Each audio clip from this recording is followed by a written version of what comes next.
बाबा साहब का उदाहरण ले लीजिए ना। तो इसलिए कि आपको खुद को बदलना होगा। आप जिनको बदलना चाहते हैं उनको मत बदलिए, वो नहीं बदलेंगे, उनके जीन्स में है, वो विनयी होना चाहिए। विनम्रता तब आएगा जब आप शील पालन करेंगे। हमारे जीवन के सुख का आधार शील है, और आप अगर शील पालन नहीं करते हैं तो सही मायने में भगवान बुद्ध के प्रति चाहे आप फूल चढ़ाइए, अगरबत्ती चढ़ाइए, कुछ भी चढ़ाएंगे तो उसका कोई अर्थ नहीं होगा। क्या हमने अपने घर में संविधान को सही मायने में अध्ययन किया? हमने अपने बच्चों को सही मायने में संविधान के बारे में बताया? कितने लोगों को पता है कौन से आर्टिकल के तहत हमको बोलने का अधिकार है, कौन से आर्टिकल के तहत हमको क्या नाम है नौकरी करने का अधिकार है, कौन से आर्टिकल के तहत हमको शिक्षा का अधिकार है, कौन से आर्टिकल के तहत हमको उद्योग व्यापार करने का अधिकार है?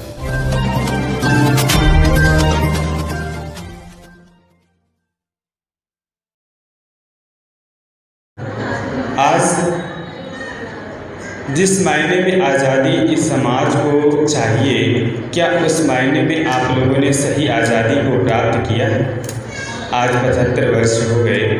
इन 75 वर्षों में डॉक्टर बाबा साहब अम्बेडकर ने यहाँ की व्यवस्था से और जो शासन में उस समय थे उनसे भी लड़ करके जो अधिकार, जो शिक्षा का, सम्मान का, स्वतंत्रता का, समता का, बंधुता का, जो सारी बातें आप लोगों को संविधान में उन्होंने प्रोविज़न करके दे दिया, क्या आप लोगों ने उसका सही से यूटिलाइज या सदुपयोग किया या कर पाए? आज का वो जो दिन है वो चिंतन का दिन है, मनन का दिन है कि अगर आप लोग फेल हैं, अगर आप लोगों के ऊपर अन्याय, अत्याचार, शोषण हो रहा है तो क्या दूसरे को दोष दे करके आपका अन्याय और अत्याचार, शोषण बंद हो सकता है? क्यों? आप अगर आपको अवसर मिला है तो आपने उस अवसर को सही तरीके से उपयोग क्यों नहीं किया? किसी भी समाज की जो सशक्तिकरण की बात होती है वो सामाजिक, आर्थिक, राजनीतिक, धार्मिक, कोई भी समाज हो, इन चारों चीज़ों की जो सही तरीके से आज़ादी मिलनी चाहिए वो हमको संविधान में प्रावधान किया गया बाबा साहब डॉक्टर अम्बेडकर के माध्यम से।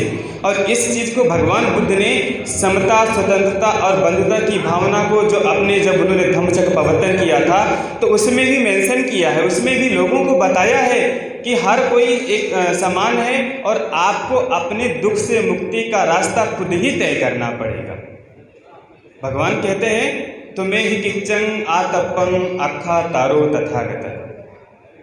आपको अपनी मुक्ति खुद करनी पड़ेगी, अपने दुख को खुद दूर करना पड़ेगा। हमको तो अधिकार मिला है ना।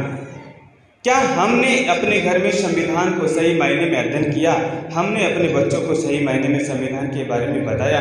कितने लोगों को पता है कौन से आर्टिकल के तहत हमको बोलने का अधिकार है, कौन से आर्टिकल के तहत हमको क्या नाम है नौकरी करने का अधिकार है, कौन से आर्टिकल के तहत हमको शिक्षा का अधिकार है, कौन से आर्टिकल के तहत हमको उद्योग व्यापार करने का अधिकार है? कितने लोगों को पता है? बताएं, इतने सारे लोग। क्यों भाई?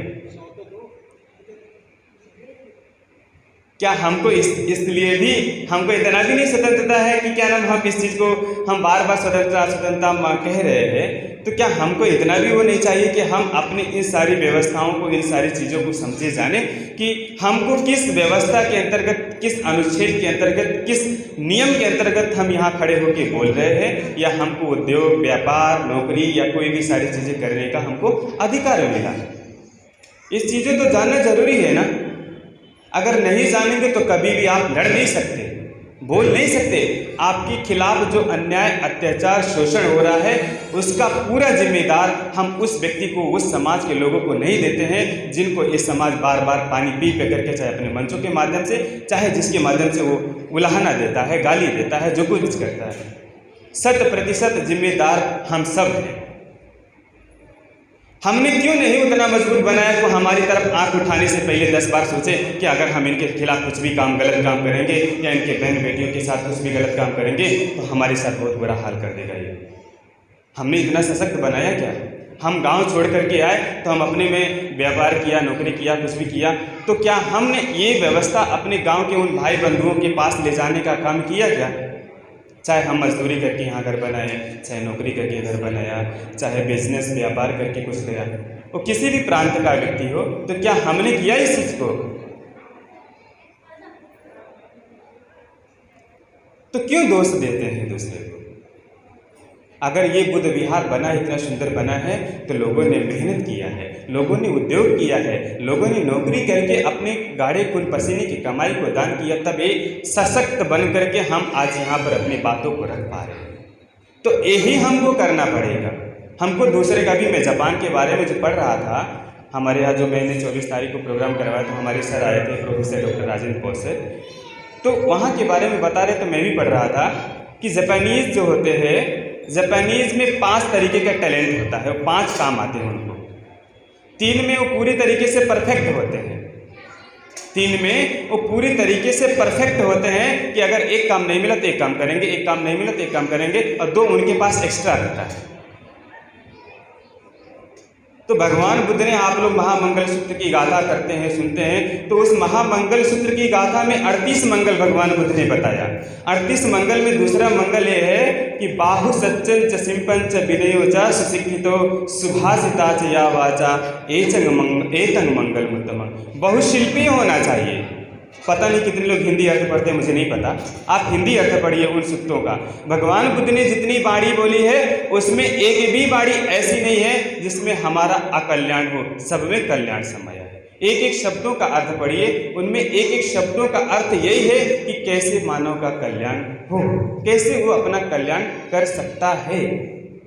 तो भगवान कहते हैं बाहु सच्चन च सिंपन च, बहुशिल्पी होना चाहिए, शिल्प सीखना चाहिए, मल्टी टैलेंट होना चाहिए। आज जिनके पास मल्टी टैलेंट था, आज कोरोना 2 साल से चल रहा है, देखिए कितने लोगों की दुकान बंद हो गई, कितने लोगों के काम बंद हो गए, कितने लोगों के तमाम तरीके की परेशानी आई, लेकिन जिनके पास दूसरा काम था उन्होंने अपने काम चालू रखा, जिसके पास और कोई काम साधन था उन्होंने अपने काम चालू रखा।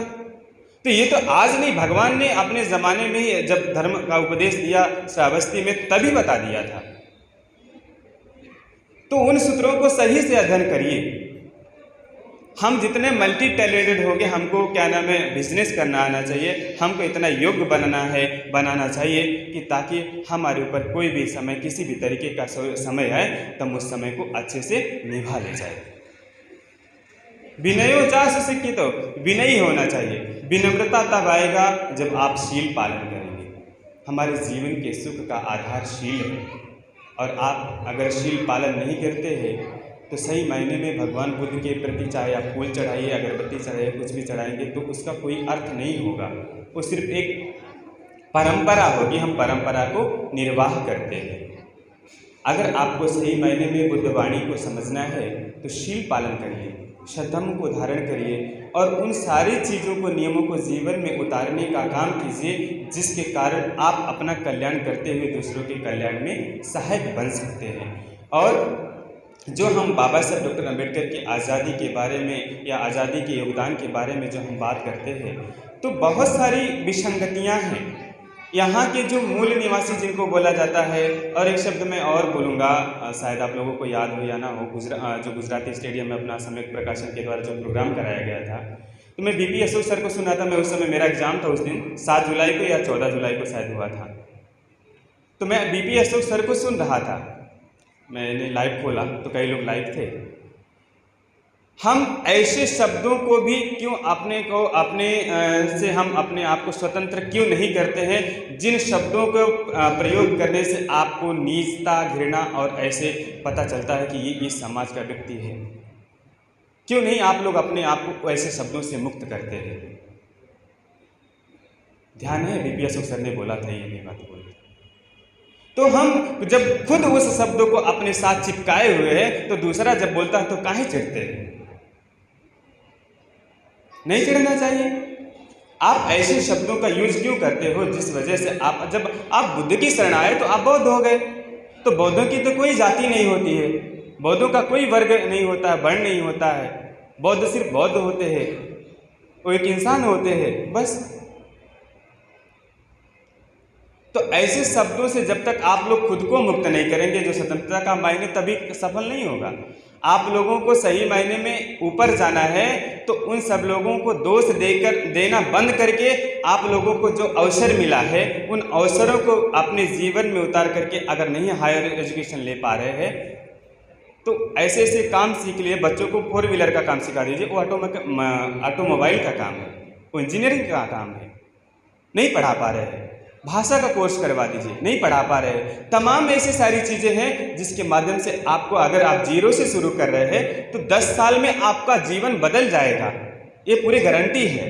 बस आपको इन चीज़ों का पालन करना पड़ेगा।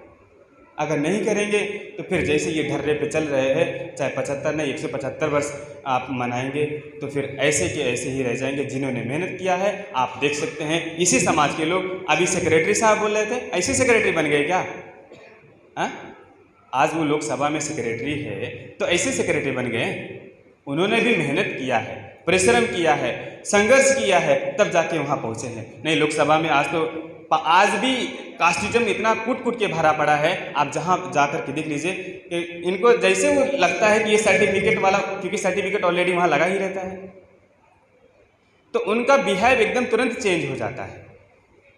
आपके पास क्या गुण है, क्या ज्ञान है, क्या कुछ है, बाबा साहब को उदाहरण ले लीजिए ना।